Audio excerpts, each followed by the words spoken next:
গত দুদিন ধরে ধর্ষণের বিচারের দাবিতে ধর্ষকদের যেন ফাঁসি হয় এ নিয়ে আমাদের দেশে করজোড়ে আন্দোলন চলছে। কিন্তু আমরা বাংলাদেশে যারা ধর্ষক এদের নাম আমরা বলতে পারবো না যে কাউকে এদেশে বিচারের আওতায় আনা হয়েছে, কিন্তু অসংখ্য ধর্ষিতার লাশ এদেশ জনগণ দেখেছে, সরকার দেখেছে, আমরা দেখেছি, কিন্তু কোন ধর্ষকদের বিচার বাংলার জমিনে আমরা করতে দেখি নাই।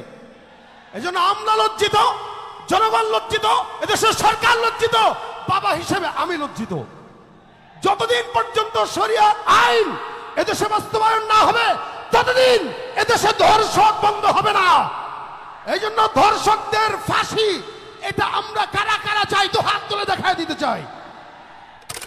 শেষ করেছি সবার দেখা হইল শেষ, দেখতে দেখতে গোল্লায় গেল আমার সোনার বাংলাদেশ। এতটুকু একটু আমার সাথে গাইতে পারবেন সবাই ইনশাল্লাহ? দেখতে দেখতে গোল্লায় গেল আমার সোনার, দেখতে দেখতে গোল্লায় গেল আমার, জোরে দেখতে দেখতে গোল্লায় গেল আমার সোনার বাংলাদেশ। একে একে শেষ করেছি সবার দেখা হইল শেষ, দেখতে দেখতে গোল্লায় গেল আমার সোনার বাংলাদেশ। সোনার বাংলা নাই রে সোনা, দুর্নীতিতে চ্যাম্পিয়ন, শান্তির বুলি শুনতে শুনতে আমরা বড় পেরেশান। সোনার বাংলায় নাই রে সোনা, দুর্নীতিতে চ্যাম্পিয়ন, শান্তির বুলি শুনতে শুনতে আমরা বড় পেরেশান। নেতাগণের রেশারেশি, জনগণের কর্মশেষ, দেখতে দেখতে গোল্লায় গেল আমার সোনার বাংলাদেশ। দেখতে দেখতে গোল্লায় গেল যাদের হাতে যায় ক্ষমতা, দেশ যেন বাপের ভিটা, রাখতে চেয়ার শুরু করে বিদেশিদের পাচাটা। আর যাদের হাতে যায় ক্ষমতা, দেশ যেন বাপের ভিটা, রাখতে চেয়ার শুরু করে বিদেশিদের পাচাটা। বিদেশিদের কথা মতো চালায় ওরা নিজের দেশ। দেখতে দেখতে গোল্লায় গেল।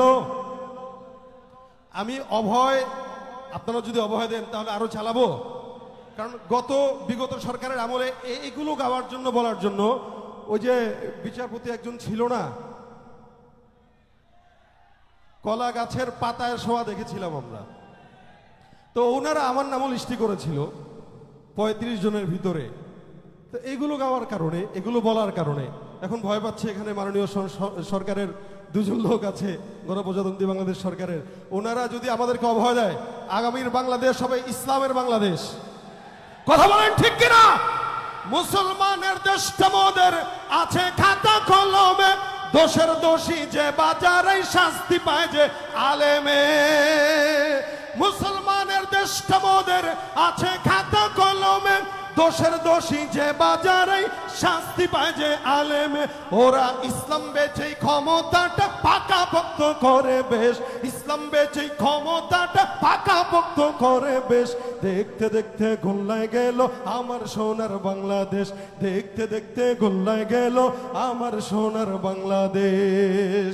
এই যে গত দুদিন ধরে ধর্ষণের বিচারের দাবিতে ধর্ষকদের যেন ফাঁসি হয় এ নিয়ে আমাদের দেশে করজোড়ে আন্দোলন চলছে। কিন্তু আমরা বাংলাদেশে যারা ধর্ষক এদের নাম আমরা বলতে পারবো না যে কাউকে এদেশে বিচারের আওতায় আনা হয়েছে, কিন্তু অসংখ্য ধর্ষিতার লাশ এদেশ জনগণ দেখেছে, সরকার দেখেছে, আমরা দেখেছি, কিন্তু কোন ধর্ষকদের বিচার বাংলার জমিনে আমরা করতে দেখি নাই। এজন্য আমরা লজ্জিত, জনগণ লজ্জিত, এদেশের সরকার লজ্জিত, বাবা হিসেবে আমি লজ্জিত। যতদিন পর্যন্ত শরিয়া আইন এদেশে বাস্তবায়ন না হবে ততদিন এদেশে ধর্ষণ বন্ধ হবে না। এই জন্য ধর্ষকদের ফাঁসি এটা আমরা কারা কারা চাই তো হাত তুলে দেখায় দিতে চাই। নারায়ে তাকবীর। আমরা এই নিয়ে একটি সঙ্গীত শুনবো, যেহেতু সরকারের লোক এখানে